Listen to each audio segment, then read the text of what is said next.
So hello all, welcome to Bull Stock Academy. बात करते हैं निफ्टी के बारे में कि कल निफ्टी अब कहाँ कामकाज कर सकती है और अभी तक निफ्टी में क्या देखने को मिला है। तो देखो, निफ्टी पे यहाँ पे आप देखोगे तो बिल्कुल बेयरिश सेंटीमेंट है। और ये बेयरिश सेंटीमेंट ऐसा नहीं है कि अभी हमें दिखाई दिए है, काफी टाइम से निफ्टी गिरावट दिखा रहा है। और आज हम 26,200 के आस 26,200 के आसपास से जो आज लो लगा दिया है वो 23,047 तक का हमने लो लगा दिया है। तो अराउंड 3,000 पॉइंट निफ्टी अपने टॉप से नीचे आ चुका है। और क्या, और अभी भी आगे जाने की नीचे इसकी संभावना है, तो वो देखेंगे हम चार्ट पर।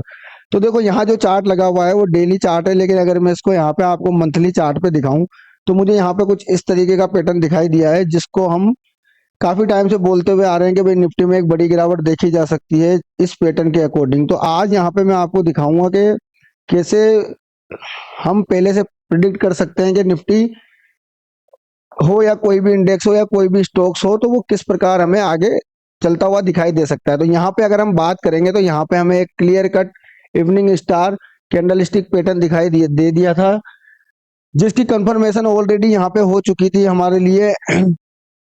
नवंबर में ये कंफर्मेशन हो चुकी थी कि निफ्टी अब इस लेवल से, मतलब जो लेवल था 24,285 के लेवल से 21,600 तक भी यहाँ पर निफ्टी एक बार जाती हुई दिखाई दे सकती है, अगर मैं मंथली चार्ट की बात करूं तो। अब बात करते हैं हम डे चार्ट की। तो देखो, डे चार्ट पे मैं आपको लेके चलता हूँ। यहाँ पे जैसा आप लोगों को पता है और हम कोर्स में भी आपको बताते हैं कि निफ्टी हो या बैंक निफ्टी हो या स्टॉक्स हो, हम टोटल बाजार की बात करें तो बाजार हमेशा हिस्ट्री रिपीट करता है। वही हिस्ट्री रिपीट होती हुई हमें निफ्टी पे दिखाई दी है। तो मैं यहाँ पे आपको एक बार के लिए दिखाता हूँ कि किस प्रकार निफ्टी ने दोबारा सेम पैटर्न्स यहाँ पे बनाए हैं। जैसे यहाँ पे आप देखोगे, एक बार के लिए निफ्टी ऊपर जाता है, नीचे जाता है, फिर ऊपर जाके नीचे जाके ऊपर इस तरीके से एक हेड एंड शोल्डर पैटर्न बनाता है। ठीक है। अब यहाँ पे जो लेवल है, निफ्टी का जो निकलाइन लेवल था वो तकरीबन 24,800 के आसपास का लेवल था ये, जहां से निफ्टी का निकलाइन ब्रेक हुआ था। तो इसको बोलते हैं हेड एंड शोल्डर में, अगर हम बोले तो इसको बोलते हैं फर्स्ट शोल्डर, ये है हेड और ये है सेकंड शोल्डर। अब क्या यही बात खत्म हो गई थी? लेकिन ऐसा नहीं हुआ। यहाँ पे आप जब देखोगे ना, निफ्टी एक बार के लिए अपना टारगेट देने के बाद पुल बैक करता है, वापस से दोबारा नीचे आता है, और आप देखोगे तो फिर से निफ्टी ने same head and shoulder pattern यहाँ पे फॉर्म कर दिया है। तो यहाँ पे देखो आप, ये पहली बार हुआ और ये दूसरी बार हुआ।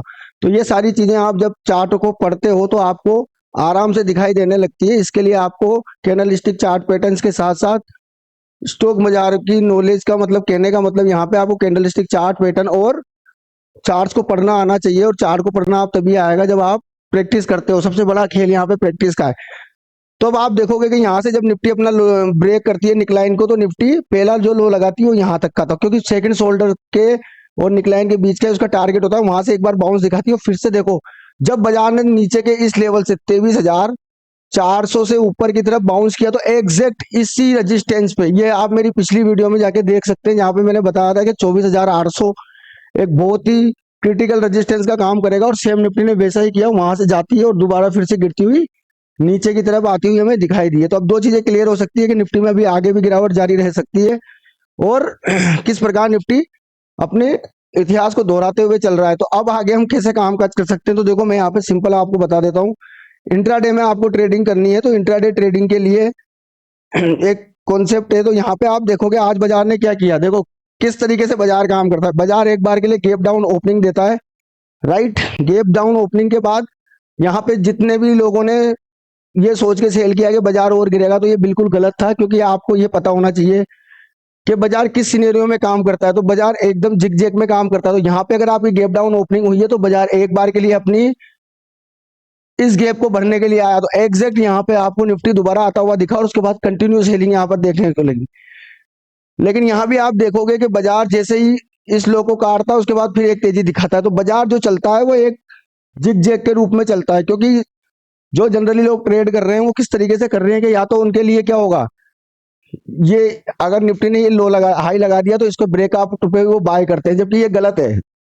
यहाँ पे बाय नहीं बनता है, क्योंकि यहाँ पे क्या होगा, यहाँ पे फिर से सभी लोग बाय करने जाएंगे, तो यहाँ पे क्या होता है, एक बड़ी सेलिंग की जाती है और बाजार को फिर से नीचे लाया जाता है, और बाजार इस तरीके से अगले हाई को निकालता है। तो आपने देखा होगा, जब भी हम खरीदते हैं तो हमें क्या लगता है कि हमने खरीदा और स्टॉक नीचे गिर गया, या हमने बाय, तो हमारी खरीदने की जो जगह होती है वो सही नहीं होती है। तो आप इसमें थोड़ा सा अपनी प्रैक्टिस करें और चार्ट को डेली रीड करने की कोशिश करें, तो कुछ कमियां आपकी दूर हो जाएंगे और ये आगे आपके लिए काम करेंगे। तो हमेशा ये ध्यान रखो कि ये हमें पता है कि जो जो पहले जो सपोर्ट होता है वो बाद में क्या बन जाता है, रेजिस्टेंस। मैं थोड़ा बड़े चार्ट में आपको दिखा देता हूँ यहाँ पे आज क्या हुआ है निफ्टी में। तो अगर मैं यहाँ पे 4 घंटे का चार्ट लगाता हूँ तो आप देखोगे कि निफ्टी, देखो यहाँ जब आपका बाजार एग्जैक्ट यहाँ बंद हुआ था और आज एक बार के लिए नीचे खुल के फिर से ऊपर जाता है और फिर शूटिंग स्टार टाइप की कैंडल बनाता है।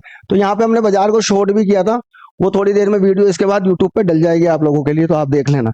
अब बात करते हैं आगे कैसे कामकाज कर सकते हो। अब यहाँ पे हम लेके चलते हैं आपको डेली चार्ट पर। तो अब डेली चार्ट पे अगर एक बार आप देखोगे तो मैंने आपको बता दिया कि एक बड़ा ब्रेकडाउन निफ्टी में हो चुका है, इसमें कोई वो नहीं है, क्योंकि आप लोग यहाँ देखोगे तो इसके नीचे आज निफ्टी क्लोजिंग देके चला गया है, बिल्कुल इसके नीचे क्लोजिंग दे दी। और यहाँ पे आप देखोगे तो इतना बड़ा डाउनफॉल निफ्टी में देखने को मिला था, जो कि लेवल निकल के आ रहा है 21,800 का। तो यहाँ पे कोई सपोर्ट नहीं है निफ्टी के लिए। तो यहाँ पे आप ये समझ लो कि निफ्टी धीरे धीरे धीरे धीरे धीरे धीरे 21,600 आना चाहिए मेरे हिसाब से।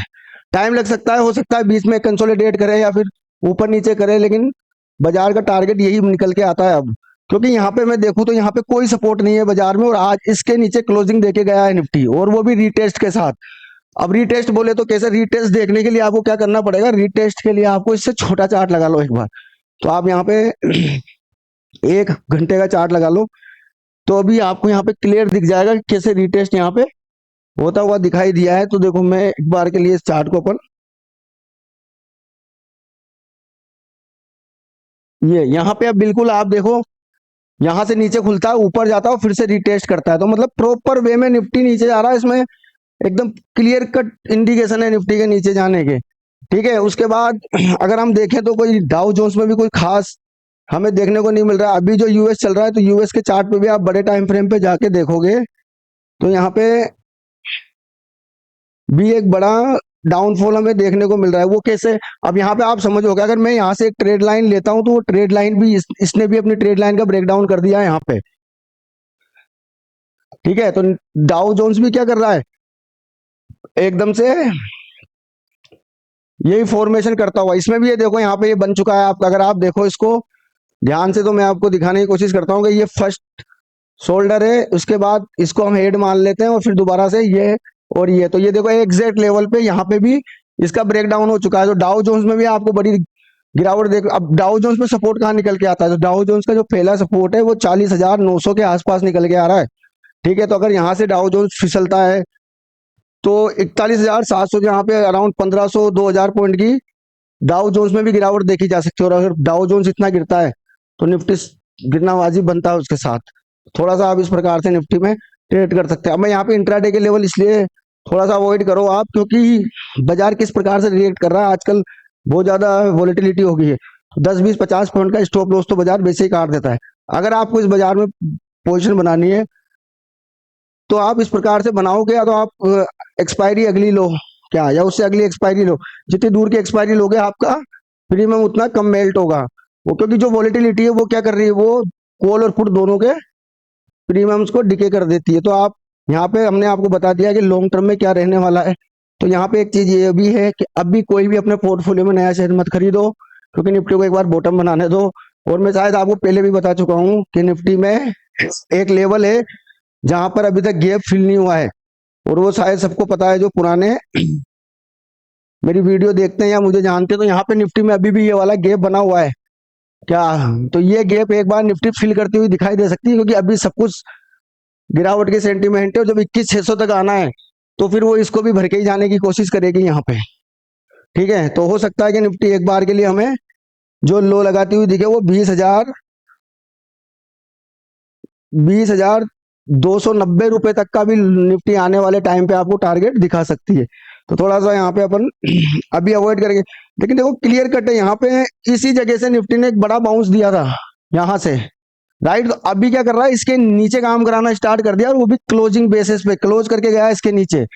तो अगर आप कोई चीज सेल कर मतलब सेल कर देते हो या पुट लेते हो और वो गलती से अगर ऊपर भी आती है, तो अब आपका जो स्टॉप लॉस होगा वो स्टॉप लॉस आप इसको रख सकते हो इसके ऊपर, क्लोजिंग किसके, 23,200 के ऊपर अगर अब बाजार क्लोज होता है 23,200 के ऊपर अगर क्लोजिंग देता है निफ्टी, तो ही अब आप अपनी बाइंग पोजीशन एग्जिट करें। तो 23,200 आप यहाँ पे कर ले, वो भी क्लोजिंग बेस पे। ऐसा नहीं है जैसे आज ऊपर गया फिर से नीचे आ गया, क्लोजिंग देके जाता है। तो अभी मेरा जो पूरा ध्यान रहेगा वो बाजार को शॉर्ट करने पे रहेगा और बड़े टारगेट आप यहाँ पे अचीव कर सकते हो। ठीक है, इस तरीके से आप निफ्टी को एनालाइज कर सकते हो। अब यहाँ पे अगर मैं आपको बताऊं तो कुछ स्टॉक्स भी हैं, जैसे एचडीएफसी स्टॉक, एचडीएफसी बैंक के। तो एचडीएफसी बैंक के जो टारगेट निकल के आ रहे हैं वो यहाँ पे आप देखोगे तो एचडीएफसी बैंक में एक इस तरीके का चैनल बना हुआ था, चैनल का अच्छे से ब्रेकडाउन भी दिया है इसने, और अपने पिछले लोअर को भी, पिछले लो जहां से ये ऊपर गया था, तो देखो क्या होता है, ये इस तरीके से ऊपर गया था तो यहाँ पे एक क्रिटिकल सपोर्ट बनता है, क्योंकि इसने इसका ब्रेकआउट कर दिया था यहाँ पे। तो हमेशा सपोर्ट वही होगा जिस लेवल से बाजार गिरा और अगली बार उसको वो क्रॉस कर दे। ठीक है, तो क्रॉस करने के बाद ये सपोर्ट बन गया था यहाँ पे। तो देखो आप इस सपोर्ट के नीचे काम कराना स्टार्ट किया। जो मेरे लिए पहला टारगेट है वो 1600 का यहाँ पे टारगेट निकल के आ रहा है एचडीएफसी बैंक का ही। ठीक है, इसी प्रकार बहुत सारे स्टॉक्स हैं, तो आप उस हिसाब से काम, जैसे एक बजाज, बजाज का मैं आपको बता देता हूँ, बजाज फाइनेंस है। तो बजाज फाइनेंस भी यहाँ पे शॉर्ट किया जा सकता है, क्योंकि यहाँ पे आप देखो ये जो लेवल है यहाँ पे, थोड़ा सा मैं आपको कुछ चीजें हैं जो मतलब बहुत लंबी है, अगर वो समझाने बैठूंगा तो थोड़ा ज्यादा हो जाएगा और वीडियो भी बहुत लंबी हो जाएगी, क्योंकि अब ये थोड़े से अलग प्रकार का ज्ञान, आप इसको समझ लो। क्योंकि कुछ चीजें मैं आपको बता दूंगा निफ्टी यहाँ तक आती हुई 1-2 दिन के अंदर, क्योंकि यहाँ पे क्या है कि ये जो गैप छूटा हुआ है, इस गैप को भरता हुआ निफ्टी दिखाई देगा। हो सकता है, सॉरी, बजाज फाइनेंस, हो सकता है यहाँ से ये फिर से रिवर्स कर जाए, लेकिन यहाँ तक आना इसका तय है। और आपको पता ही है कि ये आपने कल रात को ही देख लिया होगा, यहाँ पे ये ऐसा बना हुआ था, ये आज ये पूरी रेड कैंडल यहाँ पे बनती हुई दिखाई दी है। ठीक है, तो आप उस हिसाब से काम कर सकते हो। और जो यहाँ पे जो लेवल है पहला, वो लेवल मेरे लिए ये निकल के आता है, क्योंकि यहाँ पे एक मुझे ये गैप दिख रहा है, ये जो छोटा सा गैप है ना, इसका भी एक अलग स्टडी होती है स्टॉक मार्केट में, जो कि हम आने वाले टाइम पे डिस्कस करेंगे, या हमारे कोर्स में हम पढ़ाते हैं इसको। तो आप लोग भी सीखना चाहते हैं इसी प्रकार का टेक्निकल एनालिसिस, तो ज्वाइन करें bull Stock academy. Thank you very much.